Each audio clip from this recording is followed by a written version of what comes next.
કચ્છમાં આગામી 2 થી 3 દિવસ ભારે વરસાદની આગાહી કરવામાં આવી છે, જેને ધ્યાનમાં રાખી નાયબ પશુપાલન નિયામક ડોક્ટર રાજેશ પટેલે જિલ્લાના તમામ પશુપાલકો તેમજ ગૌશાળા અને પાંજરાપોળના સંચાલકોને સાવચેત રહેવા અપીલ કરી છે. તેમણે જણાવ્યું હતું કે પશુઓને ઊંચાણવાળા અને સુરક્ષિત સ્થળે ખસેડવા, નદી નાળા તળાવ અને ડેમના વહેણથી દૂર રાખવા તેમજ અતિવૃષ્ટિ દરમિયાન પશુઓને ચુસ્ત રીતે બાંધી ન રાખવાની સલાહ આપી છે.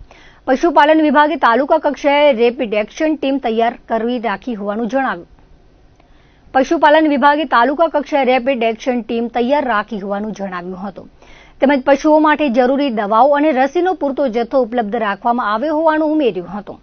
પશુપાલકોને કોઈ પણ પ્રકારની સહકારની જરૂર હોય તો મામલતદાર કચેરીનો સંપર્ક કરવા જણાવાયું હતું.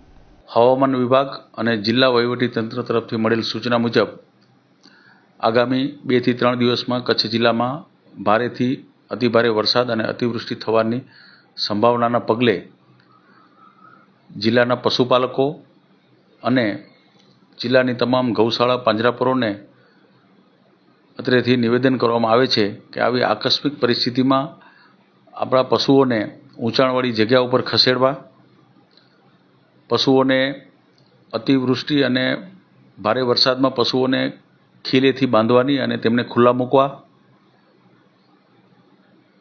કોઈ પણ આકસ્મિક પરિસ્થિતિમાં આ પશુપાલકો નજીકની પશુ સારવાર સંસ્થા અથવા મામલતદાર કચેરીનો સંપર્ક કરવો તથા આપના પશુઓને ભારે વરસાદની પરિસ્થિતિમાં નદી, નાળા, કુદરતી વહેણ, તળાવ, ડેમની નજીક ન આવે તેની કાળજી રાખશો.